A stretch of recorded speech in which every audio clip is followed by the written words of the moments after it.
वो तो कुछ हमारे कुछ गुनाहों की सजा दे रहा। क्यों दे रहा है? लियुज़ीक़हुम बादल्लज़ी अमिलू, हम तुम्हारे कुछ करतूतों की सजा इसलिए दे रहे हैं लअल्लहुम यरजिऊन, ऐ मेरे बंदो, ताकि तुम अल्लाह की बारगाह में रुजू कर लो, तुम अल्लाह से तौबा कर लो, तुम अल्लाह से माफी मांग लो, तुम अल्लाह की बारगाह में गिड़गिड़ा लो, तुम अल्लाह की बारगाह में आकर के माफी मांग लो।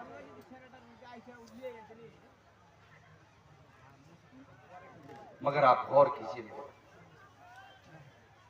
कोरोना की मुसीबत आई, एक एक मोहल्ले से, एक एक गांव से 20-20 जनाजे निकले। रमजान का महीना था, कितने शहरों में और कितने मोहल्लों में हमने देखा मस्जिदों से ऐलान हो रहा है, एक ऐलान खत्म हुआ दूसरा शुरू, दूसरा खत्म हुआ तीसरा शुरू। ये दौर भी हमने देखा। वो औरतें जो कभी चेहरा नहीं ढांकती थी, उन्हें भी अपने चेहरे को छिपाना पड़ा, उन्हें भी मास्क लगाना पड़ा।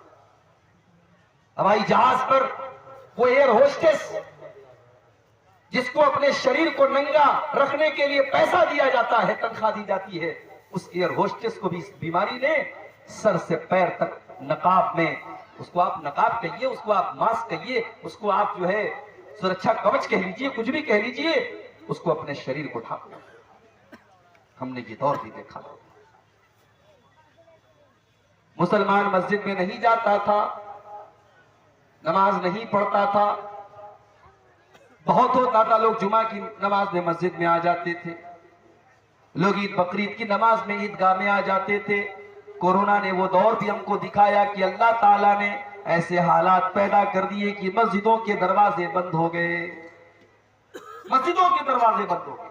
तुम नहीं आते ना मस्जिद में, मत आओ। अब मस्जिद में तुम आ नहीं सकते, मस्जिद के दरवाजे तुम्हारे लिए बंद हो गए, तुम चाह करके भी तुम मस्जिद में नहीं आ सकते। कोरोना के इस दौर में हमने ईद की नमाज अपने घर में अदा की जो कभी नहीं कर सकते थे। तरावी की नमाज मैंने अपने घर पर अपने परिवार को पढ़ाई। मैं हाफिज नहीं हूं, लेकिन उसी कोरोना के दौर में मैंने 10 पारे याद करके अपने घर में तरावी की नमाज पढ़ाई। मेरी मां का आखिरी रमजान था, अल्लाह ने ये तौफीक भी मुझको बख्शी कि आखिरी रमजान की तरावी की नमाज़ें मेरी मां ने मेरे पीछे पढ़ी, जो जिंदगी में कभी पॉसिबल नहीं था। कोरोना ने हमको वो हालात भी दिखाए मेरे भाई। लेकिन हालात जैसे ही नॉर्मल हुए, हम और आप अपने पुराने ढर्रे पर लौट आए, हम अल्लाह की नाफरमानियों में लग गए। जिना के अड्डे आबाद हो गए। दिल्ली के अंदर जब लॉकडाउन खुला तो सबसे पहले शराब की दुकानों पर लाइन लग गई। गौर करो कि आज का इंसान इतनी बड़ी बड़ी मुसीबतों को देखने के बाद भी ये इंसान कितना कठोर हो चुका है, कितना संग दिल हो चुका है, इसका दिल कितना पत्थर हो चुका है कि ये अल्लाह की तरफ रुजू नहीं करना चाहता, ये अल्लाह की तरफ लौटना नहीं चाहता, ये तौबा करना नहीं चाहता, ये अपने पापों को छोड़ना नहीं चाहता। मेरे प्यारे साथियों, कुरान का पहला पारा उठाओ। अल्लाह ने यहूदियों का तस्करा करते हुए फरमाया, तुम कसत कुलूबुकुम मिन बादि ज़ालिका फहिया कल हिजारति औ अशद्दु कसवा। ऐ यहूदियों, तुमने अल्लाह की इतनी नाफरमानी की, तुमने इतने पाप किए, तुमने इतने गुनाह किए कि तुम्हारे दिल तो पत्थरों से भी ज्यादा कठोर हो गए, तुम्हारे दिल तो पत्थरों से भी ज्यादा सख्त हो गए। व इन्न मिनल हिजारति लमा यतफज्जरु मिनहुल अनहार। इसलिए कि पत्थर तो कुछ ऐसे भी होते हैं कि पत्थर के अंदर से पानी रिस रिस करके बहने लगता है।